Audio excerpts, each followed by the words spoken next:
Good morning.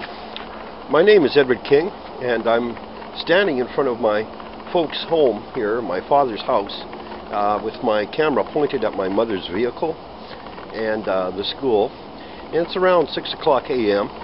And I got to tell you, I really missed the men's morning show on Facebook. Well, it's actually linked through Facebook. I forgot the name of the Blog Talk, I believe it's called. Really great show. Look up the men's morning show on Blog Talk. You men out there who are striving to be better men. There's my plug for the men's morning show. I really miss them. Unfortunately, where I'm situated, I cannot access the men's morning show. And circumstances in my life have kept me from the men's morning show, but I'm feeling it. And I'll tell you, this is a good show for men to listen to. I think, even regardless of nationality or race or any of these other excuses that people invent for not listening to informative programs. Okay, I'd like to get on with my presentation here. It's been a while since I've made a real presentation. And anyway, my throat is a little sore, so bear with me. I just had a tooth extracted yesterday. I had to head down to the dentist and get a tooth extracted. I'm getting up there in the years, so maybe one day I'll get dentures too, and have that $1 million smile that a lot of people have, and no one knows any different, that they have false teeth. I grew up in a generation where teeth were not really as cared for, and a lot of chemical food was released in those years, in the 60s, and yeah, it did considerable damage to me. But I digress, as I usually do. Here I am in the big city anyway, and I'd like to just tug on your coat sleeves about something here for a moment concerning men. As you know, I am of a biblical orientation, so I probably will lose about 90% of my viewers again just by saying those things. That's too bad, but I am of a biblical persuasion, and I want to speak to the men this morning about their expectations concerning women. God made Eve a little lower than the man, okay? She's a little lower than the man. She's not his equal. Men are superior overall to women, all right? And because of that, men, there is more expected of men, all right? Because God made them a little bit more superior. And don't kid yourself, to whom much is given, much is required.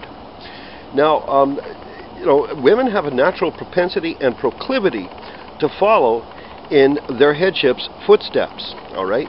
They even rebel against it. They hate it. They even hate themselves for it because it's natural that they would, because it's hardwired for them to be that way.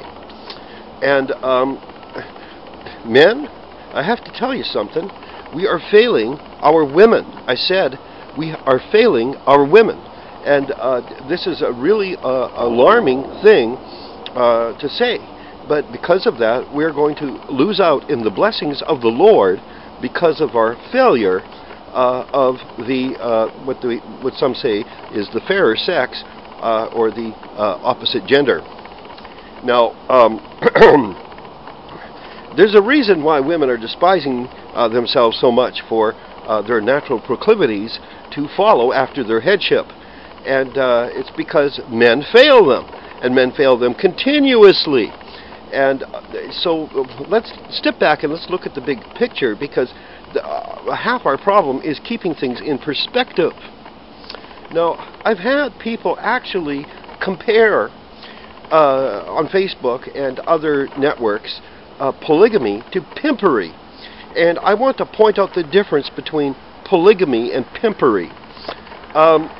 Pimpery is when the man gives his wife women to other men to have sex with in exchange for money or monetary value. Okay? He pimps out his wife women. Well, why do I say wife women? You try to tell a pimp that his prostitute is not his property. Go ahead. See how far you get. Because according to the pimp, he owns her. Okay? So basically, he is using his wives okay, and saying to his wives, have sex with these men, okay, and bring me back the money, or bring me back the gold, or bring me back the diamonds, or whatever, okay? This is pimpery, folks. This is pimpery, all right? There's a lot of pimping going on in the world today, and a lot of it, you know, it is not really regarded as pimping, but I can assure you that it is. I can assure you that it is pimpery. Okay, man takes his wife and insists that she be scantily clad and that she wears makeup so that she can further his career. Okay, he's pimping his wife already, right there on the spot. A lot of these pastors, you know, who put their wives on television, all right, they're pimping their wives. All right, there it is. Take it or leave it, but there it is. It's pimpery. Okay, the biblical polygamy and worldly pimpery are the antithesis of one another. I said they are the antithesis. You can't get much opposite, all right, opposite from repulse. You know, on one hand, here's the husbandman pimping out his wives, okay, in exchange for money. And on the other hand, okay, here's a man who, no, he does not share his wives. Now, in the face of the world today and the whole grand scheme of things, you know, very few men are even worthy enough to be married, at least according to the statutes of God. All right? Okay, they are, you see, there's a difference between a man and a simp. Okay? You know, the world is full of simps and pimps. All right? But there aren't very many men in the world, real men, okay? Honorable men. Who will look their women in the eyes and say, yes, that's right, dear. This is the truth. I owe you the truth. That is, you know, at least I owe you that much. One moment, please. I got a sore throat, as I mentioned, and I'm fighting something, I think. Simps and pimps, okay? And I got to tell you something. All pimps are simps, okay? But a pimp is just a very specific kind of pimp, all right? But all pimps are simps. Oh, yes, they are. Oh, yes, they are. Okay? But I don't have a lot of time to waste on that. Well, maybe I'll do a presentation called Simps and Pimps. Right now I'm talking about pimpery and polygamy. There's a difference. And they're really, I mean, the difference is vast. It's as different as night and day. Whereas a biblical polygamist takes care of his wives, plural, because there are not very many decent men left in the world. Okay, so these women have to go someplace. I said they have to go someplace. All right? Whereas, you know, in pimpery, we've got the situation where he's actually pimping out all his wives. He's actually, you know, letting men have sex with his so-called wives, his property. That's right. And so we got a whole different scenario going on there, okay? In biblical polygamy, a man doesn't share his wives with another man. That's unholy. That's an abomination. That's considered adultery. All right? Okay, so now we see in the biblical polygamy model that the man is loyal to his wives, but not in the same way that his wife should be loyal to him. And why should it be so? Please think about this. Please reflect on this. Brothers and sisters, please reflect on this. Why should a man be loyal to his wife in the same way that his wife is loyal to him? He's a man. He's not a woman. He's going to be loyal to her, but he is not going to be loyal to her in every faculty the same way that she is loyal to him. Amen. Praise God. He better not be. He's not a simp. If he's a true blue biblical polygamist, he's not going to be a simp. All right? She is not going to run him. She is not going to rule over him. She is not going to manipulate him with her sexuality. Oh no, that's not going to happen with a biblical polygamist. But with a pimp, well, a pimp is a source of money, okay? It's a source of income, you know? It's prostitution. And he doesn't really value his wives as being much more than that. But they're his property. That's why. That's my first clue. See, he regards them as his property. So they're his wives. They're his. He owns them, he thinks. He has possession of them, he thinks. He's living the lie, of course. He's living the lie, I said. I said he's living the lie.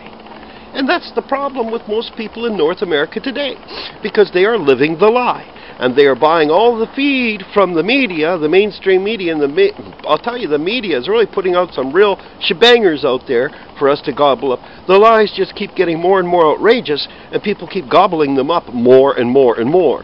You know, such as the lie that our tax dollars actually go to build churches and build our roads, fix our streets, and build hospitals and schools. No, your tax dollars do not. Your tax dollars go into the incinerator to offset inflation.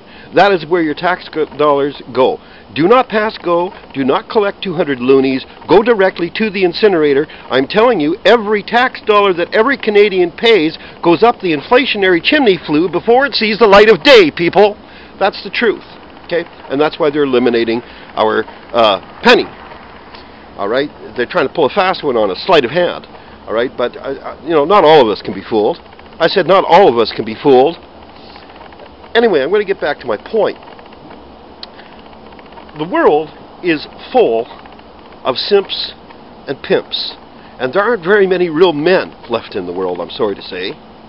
So those ladies who look toward men, who uphold values, and know, I mean good, biblical, godly values, okay, those men who, you know, honor their wives by, you know, looking out for their offspring, their children, all right, and keeping their wives, those few men, the handful of men out there that actually are this way, all right, raising the children in the way that they should go, and being real fathers, okay, I am not going to hold it against women who want to marry men like that, and those men are already married. No. Why? Because the Bible, all right, has untold examples of men doing this precise thing, where, you know, marrying women, plural, and raising their children in the way that they should go. Men, I said men, okay, who marry more than one wife, and God acknowledging it, therefore He honors it because He recognizes the term wives, plural, and honors it, okay, this is not a sin. And, you know, people are wondering, why do the Muslim nations have the upper hand? Because they do, folks. Why do the Muslim nations have the upper hand? Well, it's because they're practicing godly principles. That's why. Everybody's wondering why the Mormons took off the way they did. Well, they practiced godly principles. That's why. You know, God even rewards the sinners who practice godly principles. Godly principles. You know, men are not supposed to grind the faces of the poor. We are not supposed to throw our women at the mercy of pimp daddy government. All right? We are supposed to take our wives and our children under our own wings and take care of them, especially the fatherless and the widowed. I don't know why we've got this thing. Well, I guess I do know why. Because the enemy is real. The enemy is real. I said the enemy is real. And women, their biggest weakness, pride. Pride. Oh, they're so proud. You know, they'd rather be whores than be married to a man who already has a wife. North American women would prefer to be whores than to be married to a man who has more than one wife. You see? Pride. Women do not know how to be humble anymore. And the sad part of it is what is us men doing? What are we doing to give them any cause to marry married men? What is the example that we are giving them? Sadly, the majority of us men are not much better than women. Okay? In fact, a great deal of men, so-called men, are worse. They're simps and pimps. They're not real men. So you cannot blame a lot of these women for declining. And as a result, our society is going into a tailspin. And we're losing our heritage. Yes, we are, folks. As Canadians, we are losing our heritage. We're losing our values. We're losing the basis of the family foundation. And essentially, as a people, we're going to vanish if something doesn't change soon. And if everybody's wondering why the Muslim nations are getting so strong and why Muslim culture is actually increasing, it's because Muslims practice biblical principles and they honor them. Okay, and their men do indeed have wives, plural, and their women do indeed marry men like this because they practice godly principles. To make things even worse, we have men out there condemning biblical polygamy, pastors condemning the thing that God has blessed. What a shame! What a shame. Anyway, there it is, brothers and sisters. I just hope you men out there take some message from this, because I know from whence I speak. I've studied this thing for well over a decade. Okay? I actually first found out about it like from a large, I knew it existed, but I didn't really research it in depth until 2002. I'm getting cold out here. And I'm telling you that men need to pull up their socks and start